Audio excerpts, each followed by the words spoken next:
Your baby's sleep is important, and so are your worries? It's 3 in the morning. Your little one won't settle, or maybe they're sleeping way too much. You're wondering if something's wrong. Here's what I want you to know right away: you're not alone in this worry, and there are real signs that can help you understand what's happening. Being a parent means constantly questioning whether you're doing it right. And when it comes to sleep, the questions can feel endless. In this video, I'm going to walk you through 7 signs that your newborn might need some extra support with sleep. We'll also talk about how to track what you're seeing and when it's time to call your pediatrician. By the end, you'll feel more confident about what's normal and what deserves a closer look. Newborns don't sleep like adults do. Not even close. Your tiny baby's sleep is broken into small chunks throughout the day and night. They're designed that way. A newborn's brain is still developing, and their stomach is small, so they need to eat frequently.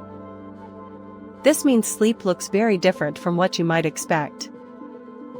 In the first few weeks, your baby might sleep anywhere from 16 to 17 hours a day, but it comes in short bursts. That's completely normal and healthy. Around 3 months, you might start to see slightly longer stretches. By 6 months, some babies can sleep for longer periods at night. The key thing to understand is that your baby's sleep is a moving target. It changes week by week.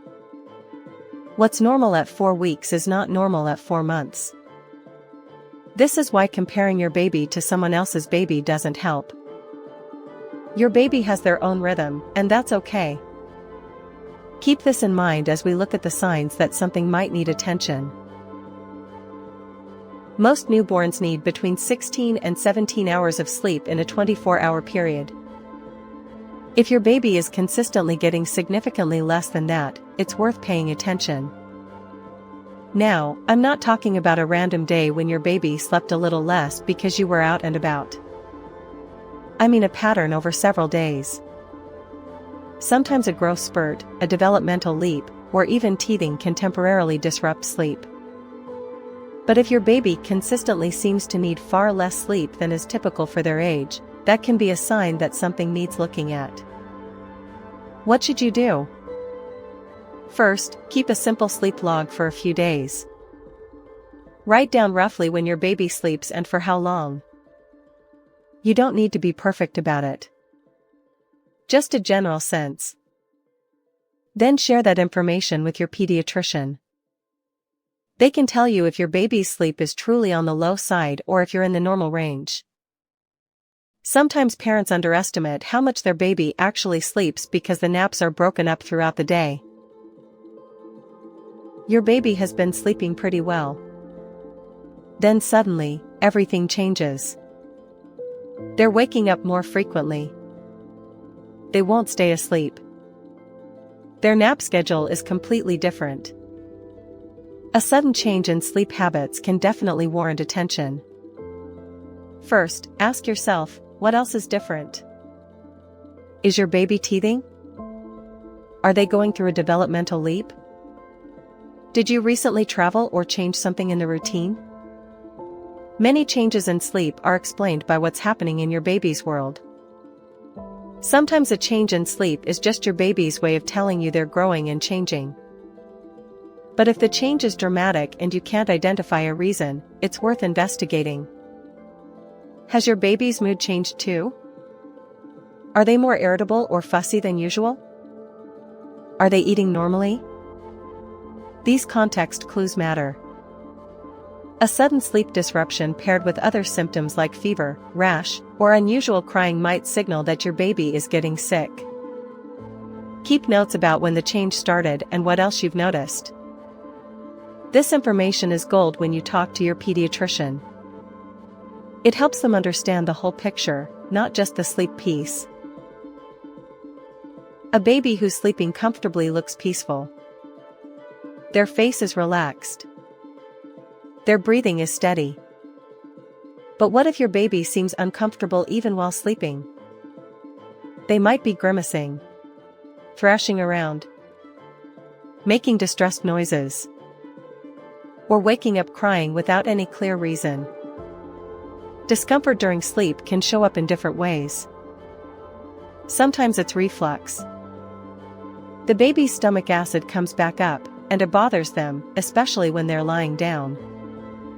Sometimes it's gas or digestive discomfort. Sometimes it's an ear infection or another source of physical discomfort. This is one of those signs where your gut feeling matters. You know your baby. You know what their normal sleep sounds and movements look like. If something feels off or uncomfortable to you, trust that instinct. What should you do? Pay attention to when the discomfort happens. Does it happen right after feeds? During certain positions? At certain times of day? Write these details down. Also notice your baby's other symptoms. Are they feeding normally? How are their diapers? Any fever? Any rashes? All of this information helps your pediatrician figure out what's going on. If you're worried, always check with your pediatrician. You can see it. Your baby is exhausted. Their eyes are heavy. They're yawning. But they cannot seem to fall asleep. They fight it. They cry. They toss and turn. This is frustrating for both of you. Some babies struggle more with the transition from awake to asleep, especially if they're overstimulated or overtired. Newborns and young babies don't have much ability to regulate their own energy. They need our help. If your baby is consistently struggling to fall asleep despite being clearly tired, there are some gentle things you can try. Create a calm environment. Lower the lights. Reduce noise. Keep the room at a comfortable temperature. Some babies need white noise. Some do better with gentle rocking or movement. Pay attention to timing too. Is your baby getting enough wake time during the day? Believe it or not, a baby who's understimulated during the day can struggle to sleep at night. But equally, an overtired baby sleeps terribly. It's a balance. If none of your usual soothing techniques work, and your baby continues to struggle significantly with falling asleep, it's worth mentioning to your pediatrician. They can help rule out underlying issues and offer guidance tailored to your specific baby. Let's talk about a few more signs that shouldn't be ignored. Sign number 5, your baby has a fever along with sleep disruption. This combination suggests illness. Sign number 6, your baby is excessively sleepy and hard to wake up. While newborns do sleep a lot, if your baby seems unusually difficult to wake or unusually drowsy, that's worth investigating. Sign number 7, your baby's sleep changes happen alongside other concerning symptoms. Maybe there's a rash. Maybe they seem lethargic during wake time. Maybe feeding has become difficult. These combinations paint a bigger picture. When should you actually call your pediatrician? If you notice any of these signs.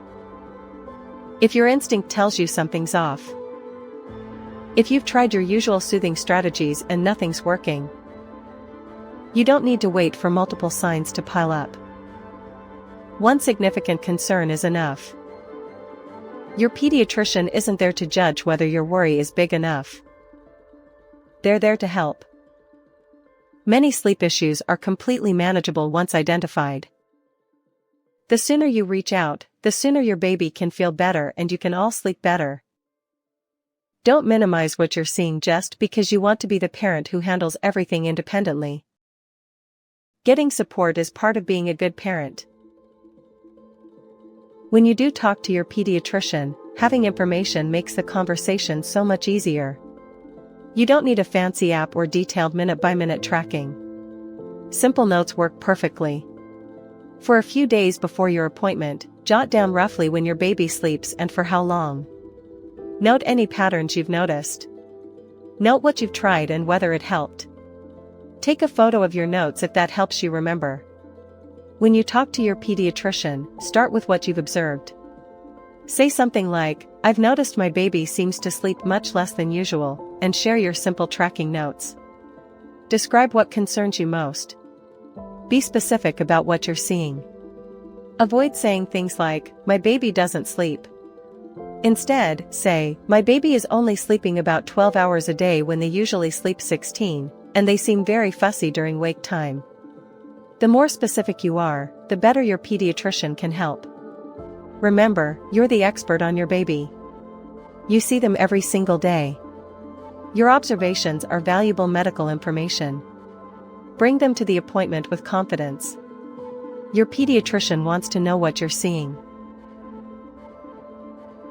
You're doing a great job paying attention to your baby and thinking about their well-being. The fact that you're here, learning about sleep signs, means you care deeply. Trust yourself. You know your baby better than anyone.